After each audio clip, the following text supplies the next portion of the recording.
Hi friends, welcome to my channel.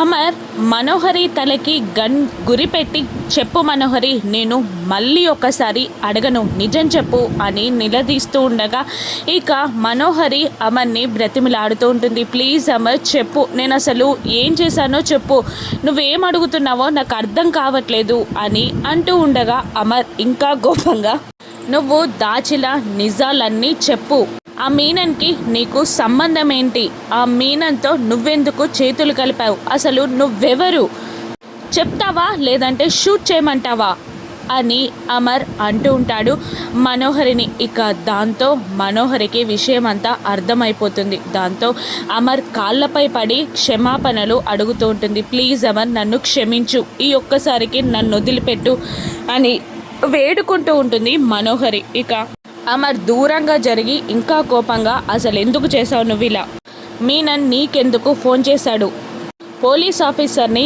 గాయపరిచి Menon మనుషులని నువ్వెందుకు తీసుకొచ్చావు అని అమర్ నిలదీస్తూ ఉండగా, పిల్లల కోసం అమర్ అని కంగారుగా చెప్పేస్తుంది మనోహరి. ఏంటి అని అమర్ అనగానే, అవును, ఆ మీనన్ నాకు ఫోన్ చేసి పిల్లల్ని చంపేస్తానని బెదిరించాడు. ఈరోజు ఆ మనుషులని లోపలికి తీసుకురాకపోతే రేపటి నుంచి ఏ పిల్లగాడు ఎక్కడ చచ్చిపోతాడో నాకు తెలియదు అని బెదిరించాడు. దాంతో భయపడి నేను ఆ పని చేయాల్సి వచ్చింది. ప్లీజ్, నేను లాగానే ఆలోచించి ఆ పనిని చేశాను. ప్లీజ్ అమర్, నన్ను క్షమించు అంటూ అమర్ చేయిని పట్టుకొని బ్రతిమిలాడుతూ ఉంటుంది మనోహరి. దాంతో అమర్ కోపంగా తన చేయిని మనోహరి చేతి నుండి విదిలించుకొని, నువ్వు ఆరువి కాదు, నువ్వు పిల్లలకి తల్లివి కూడా కాదు, నా పిల్లల్ని ఎలా కాపాడుకోవాలో నాకు తెలుసు, పిల్లల్ని నా భార్యగా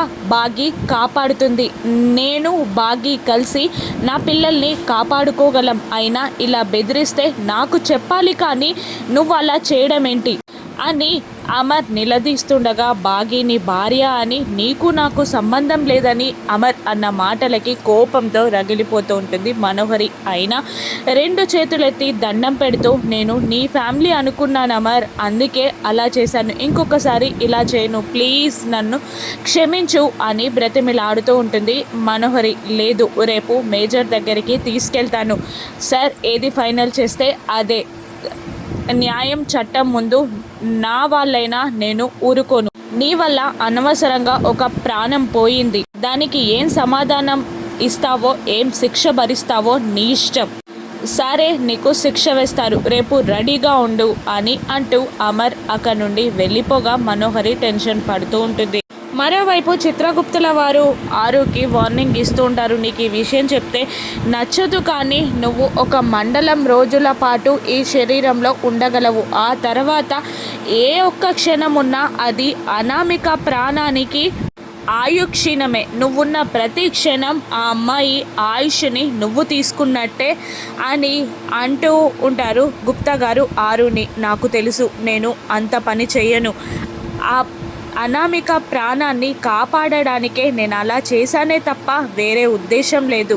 అయినా ఆ మనోహరి గురించి ఆయనకు తెలిసిపోతుంది, పిల్లల్ని బాగి చక్కగా చూసుకుంటుంది.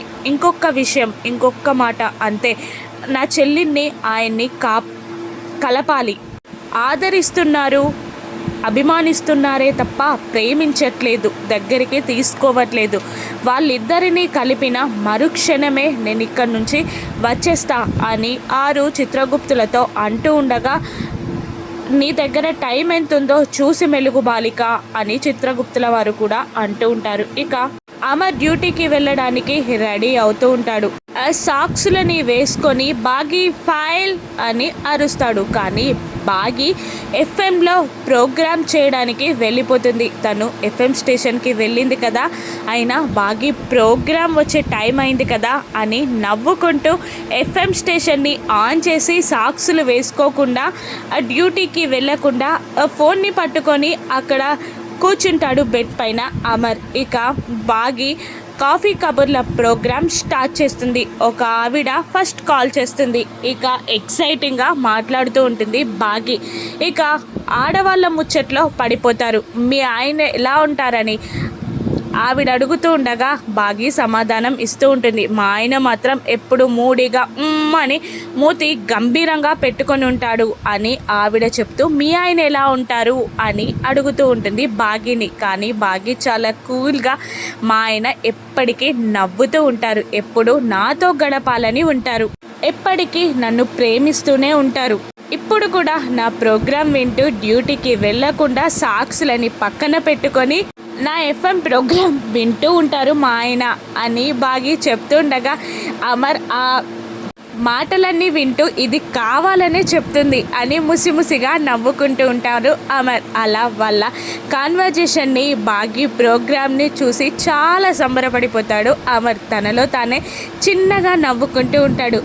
డోర్ దగ్గర నుండి ఇదంతా గమనిస్తున్న రాథోడ్ సంతోషపడుతూ సిగ్గుపడుతూ మెలికలు తిరుగుతూ ఉండగా రాథోడ్ని చూసిన అమర్ రాథోడ్ అని గట్టిగా అరుస్తాడు. ఎప్పుడొచ్చావు అని అడుగుతుండగా మీరు ఫోన్ని పట్టుకొని సిగ్గుపడుతున్నప్పుడే వచ్చాను సార్ అని రాథోడ్ చెప్తూ ఉంటాడు. మనోహరిని మేజర్ దగ్గరికి తీసుకెళ్ళాలి, రెడీ అవ్వమని చెప్పు అని గంభీరంగా అంటుంటాడు అమర్. అలాగే సార్ అని అంటూ డోర్ వేసి వెళ్తున్నాను సార్, ఇక మీరు ప్రోగ్రాం వినడం స్టార్ట్ చేయండి అని నవ్వుతూ ఉండగా రాథోడ్ అని గట్టిగా అరుస్తాడు అమర్. మరోవైపు పిల్లలు ఎగ్జామ్స్ కోసం ప్రిపేర్ అవుతూ ఉంటారు. అంజు ఆకాష్ని విసిగిస్తూ ఉంటుంది. చదువుకోనివ్వకుండా డిస్టర్బ్ చేస్తూ ఉండగా గట్టిగా అరుస్తూ ఉంటాడు ఆకాష్. దాంతో అందరూ అంజుని తిడతారు.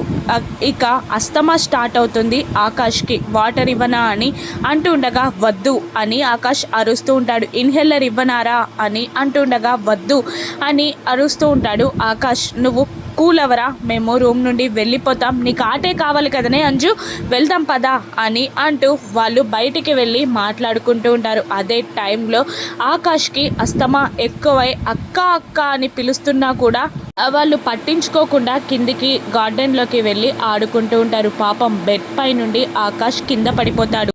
అటువైపు నుండి రాథోడ్ వెళ్తున్న ఆకాష్ కూడా పిలుస్తాడు, కానీ రాథోడ్ వినిపించుకోడు. ఇక మనోహరి దగ్గరికి వెళ్ళి సార్ బయటికి వెళ్ళాలి అన్నారు, రెడీ అయి ఉండమన్నాడు అని అనగానే ఎవరెవరు అని ఎగ్జైటింగ్గా అడుగుతుంటుంది మనోహరి. మీరు నేను సార్ అని అంటుండగా నువ్వెందుకు పానకంలో పుడక అని తిడుతూ ఉంటుంది మనోహరి.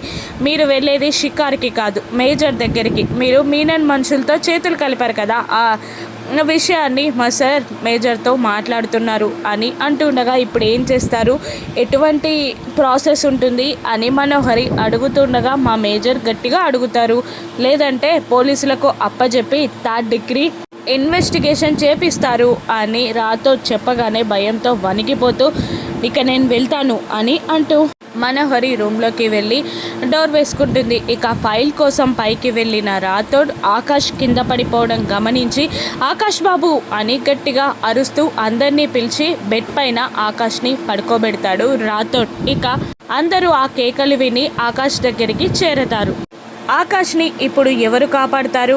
ఆరు కాపాడుతుందా? ఆ బాగి అమర్ ఒక్కటే ఎలా? ఆరు ఏం చేస్తుందో రాను ఎపిసోడ్స్లో చూద్దాం. Thank you for watching.